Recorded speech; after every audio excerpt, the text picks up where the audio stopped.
תשתלק משכינותיי! תשתלק מפה!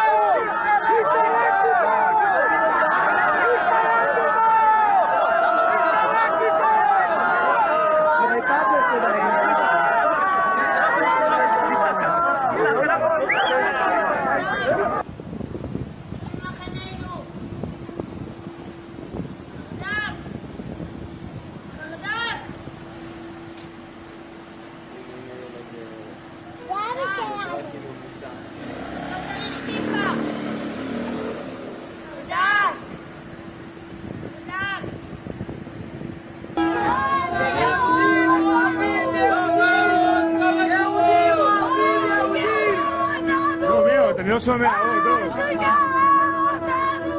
די חזק. די חזק.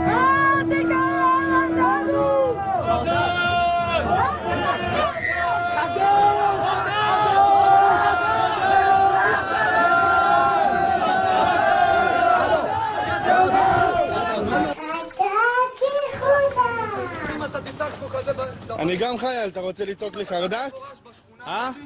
אני שובר לך את הרגליים ואת הידיים בית חולים. אני גם חייל, אתה רוצה לצעוק לי חרדק? שמעת מה אני אומר לך? שמעת אם אתה תעשה פה רעש בשכונה הזאת? תפריע לי.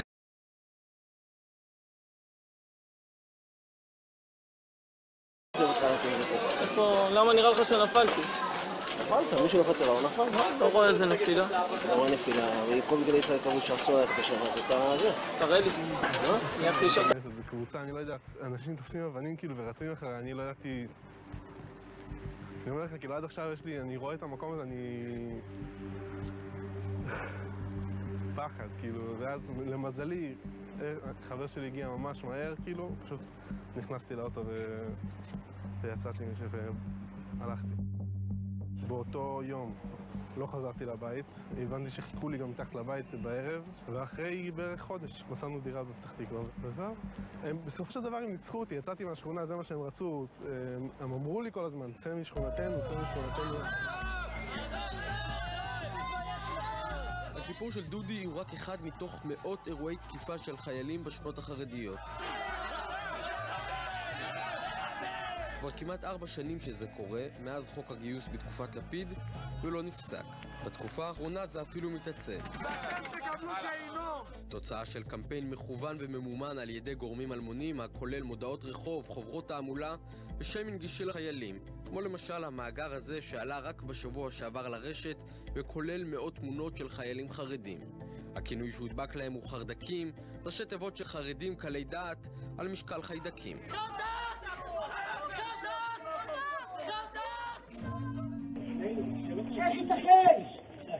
שילכו מהסטיבלק! שילכו מהסטיבלק! חרטקים החוצה! חרטקים החוצה! חרטקים החוצה! התפילות לא עולות לשמיים! יש פה אנשים עם בגדים צועים! חשופים! נגד כל הרבנים! שילכו מפה! שילכו! אלימות פה!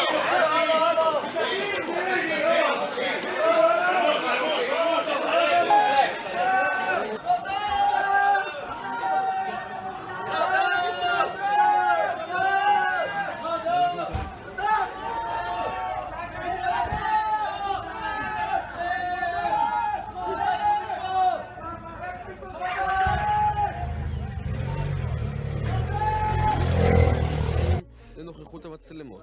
אנחנו לא מעוניינים להצטלם, תארים. הוא גורם בשכונה חרדית ואחר כך יצאו עלינו ששקיבילים, מספיק עשו את זה פעם אחת. אתה לא גר בשכונה חרדית, אנחנו באים משכונה חרדית.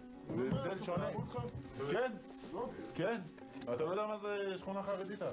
מכאן השיחה עוברת מהר מאוד לנושא שהכי מטריד את החיילים. יש כאן מישהו שנפגע לאחרונה מכל מה שקורה, מכל השיימינג הזה? הוציא אותי בתפילת ערבית. מה? הוציא אותי באמצע תפילה מהבית כנסת. הם חושבים כביכול שהם באים עושים משהו לטובת המערכת. בבתי ספר, אתה לא מצטרף להם עניין, כל מיני דברים כאלה. מסתכלים עליך בצורה אחרת בשכונה. אתה יושב באוטובוס, בילדה הקטנה אומרת לך, חרדק, לך מפה, אתה בא לאמא שלה, אמא שלה אומרת לה, כל הכבוד שעשית את זה. אתה הולך ברחוב, צועקים עליך, זורקים עליך אבנים, עגבניות, ביצים לפעמים. ואשתך בבית גם מרגישה את הסבל? כן. אני צריך לנקות את הבגדים, הביצים, העגבניות. זה לא נעים. יש פה עוד הרבה אנשים נשואים שהם בשכונות שלהם ככה, אנשים שלהם ככה. שלא יעברו את העוגמת נפש הזאת גם. אתה רואה חייל שמשתחרר, כאילו מי זוכר אותו? אתמול השתחררת? לא, לא מכירים אותך. אבל עוד כמה שנים, בן אדם צריך משפחה, בן אדם צריך תמיכה. זה לא רק תמיכה על זה. אני רוצה להיות משפחה שלך, בסדר? אני המשפחה שלך. פטור מדים. למה אני צריך פטור מדים במדינת ישראל? למה אני צריך? אני גאה במדים שלי, אני גאה במה שאני עושה. למה אני צריך פטור מדים? כדי שאני אוכל לשמור על החיים שלי? לא בעזה, לא באיו"ש, בירושלים בירת ישראל. אני חוזר מצוק איתן, אחרי שבועיים, מדים מאובקים, עובר ברחוב נחמיה. בבני ברק זה אחד הרחובות המרכזיים בבני ברק, קבוצת נערים בני 13, 14, 15 שמקיפים אותי וצועקים לי אמן תמות במלחמה. מה אתם מחכים בדיוק? שירצח חייל? שמה יקרה בדיוק? לאיזה דבר עוד מחכים כדי שבאמת ייכנסו לעובי התמונה, לעובי הקורה ויטפלו בזה כמו שצריך?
שהגיוס של חרדים לצבא זה לא הולך ביחד, או שאתה חרדי או שאתה בצבא, ומי שרוצה להתגייס לצבא שיבושם לו, רק שיוריד את הכיפה שחורה מהראש, ילבש כיפה סרוגה.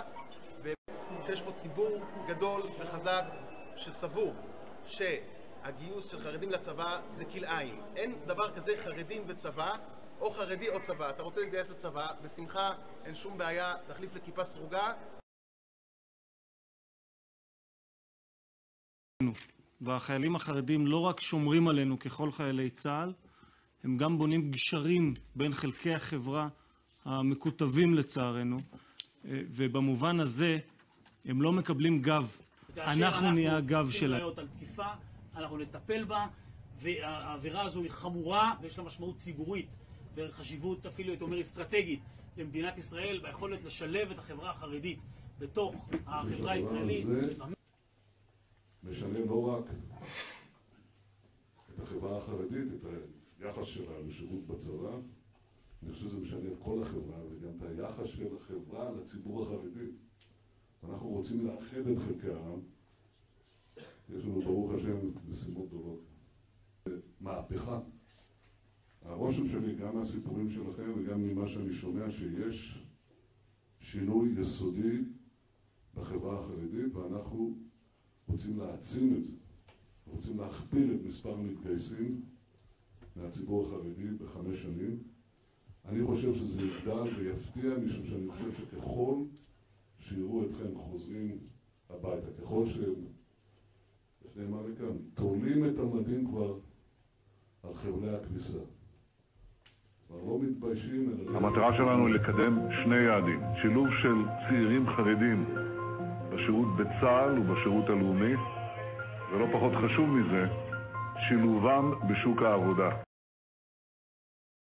מכיוון שהגשר הכי אותנטי והכי אפקטיבי שיש היום בין החברה החרדית לבין החברה הכללית במדינת ישראל, זה דווקא אותם חיילים שמתגייסים, שבאים ומוכיחים לכל החברה בישראל שאכן יש גם דרך אחרת. גם ביהדות וגם בקודש קודשים של עם ישראל. זו פגיעה בדבר שהוא הכי מאחד. זה גם שיעור הגיוס אליו משווים בצה"ל כשפונים למאגרי גיוס חדשים. אי טיפול בתופעה יכול בהחלט להקטין את שיעור החרדים בבקו"ם.